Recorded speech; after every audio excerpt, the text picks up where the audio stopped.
Hi guys, how's it going? Well, the big day is tomorrow. Well, today. Tommy Robinson is going to put the British establishment on trial. Of course, they're so lacking in self-awareness, they probably think it's the other way around. But the whole world are watching. Tommy reckons that he's going to spend the next 2 years in prison, which means the whole world is going to watch Britain imprison a man for the crime of highlighting the rape of British children on an industrial scale. Now, I really hope he's wrong, but past experience doesn't give me a lot of hope on that score. See, in his own words, Tommy is an enemy of the state. He's exposed the cowardice, utter incompetence, and the rampant corruption that's at the heart of our establishment.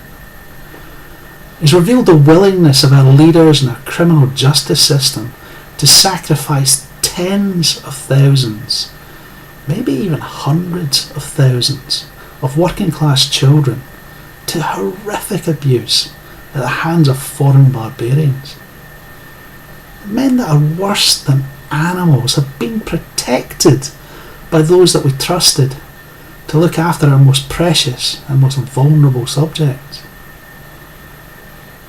The press slander Tommy. They call him disgusting insults. They imply all sorts of malicious or greedy motivation behind all of his actions. They've got absolutely no interest in reporting on the rapists, abusers, even murderers that are living in our midst. Compared to tomorrow's circus with an Islamic rape trial, I can guarantee you there'll be a huge mob of reporters haranguing Tommy on the way into court. There'll be block coverage of what Tommy's alleged to have said in the past. Dear God, there'll be a cuckgasm of epic proportions if he's actually convicted. They're so brave. There aren't any reporters outside of an Islamic rape trial though. There aren't any discussions about the guilty parties. They mention their sentence in passing. Yet the media can't even bring themselves to use the words rape or abuse in their headlines. They much prefer grooming gangs. Those despicable paedophile cowards weren't shampooing sheepdogs. They were terrorising, molesting, beating, gang raping. They were ruining the lives of vast numbers of children for their own sick gratification. But it's easy to hate on Tommy. You know, he's just so working class. You can hear it every time he opens his mouth. I mean, what business does he have interfering with the rights of the religion of peace? What could he possibly know about weighty matters of politics, faith, foreign policy? Well, quite a lot, as it happens. See, Tommy can give you chapter and verse on who and where some of the most notorious terrorists of our time are and come from. He's seen the infection of his native Luton by a demographic who refuse to integrate. They vote as a bloc, they swallow up the vast majority of local government spending, and they defend their territory with aggression and violence. And he's seen their grooming in action. He's seen them spit on our returning soldiers. He's seen them abuse war widows. He's seen them burn our flag. He once pleaded his case before what's now the Prime Minister, back when she was the Home Secretary. He all but begged her to close down a particular radical mosque in Luton. He argued against the government's Prevent programme. He pointed out that these were potential terrorists that they were inviting to work closely with police and local authorities. Learning how police and local authorities were going to deal with terrorist attacks. What could possibly go wrong? But he didn't listen. I don't think she ever has. Karam Shazad Butt was one of the Tower Bridge attackers. He was part of that Prevent programme. Khalid Massoud, the Westminster attacker, he taught at the London Islamic Centre that Tommy warned me about. Yeah, that mosque is still open, by the way. Some recent articles on their website have praised, let's see, the character of Saudi judges who sentence a woman to lashes for the crime of being raped. They've got calls for an end to homosexuality. Oh yeah, and they've got a prediction that a violent extinction of the entire Jewish race is imminent and welcome.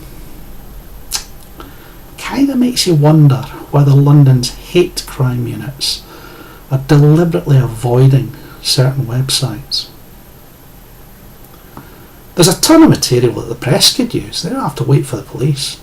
I mean, they could run with it for weeks.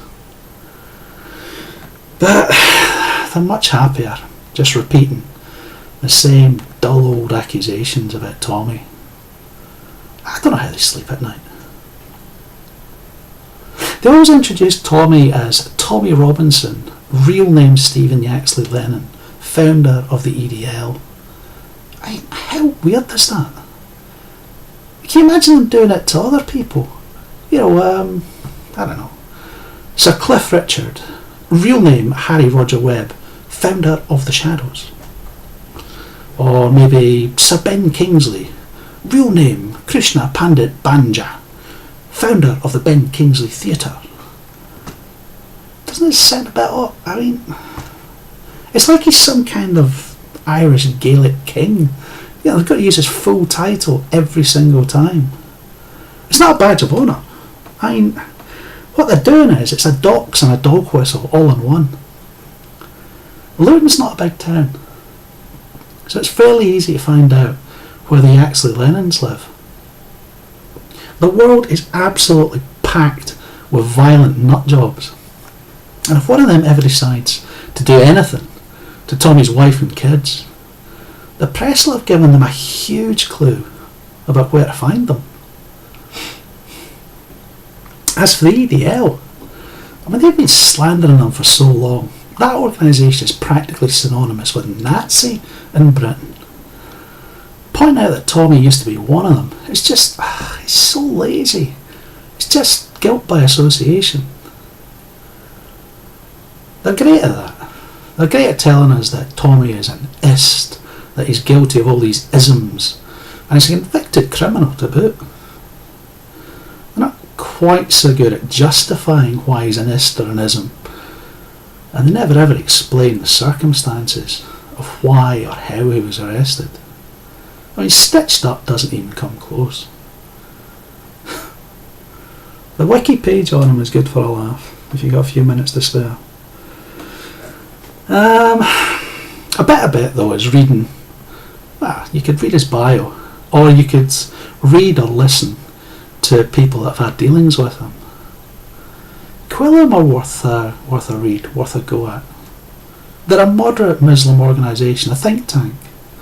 They got some pretty frank views about Tommy. It's not as if they're best friends forever, but it's pretty obvious that they've got a regard and a respect for Tommy that the mainstream media just don't have. Hope Tommy's got something prepared for them tomorrow, something pithy to spit at them on the way in.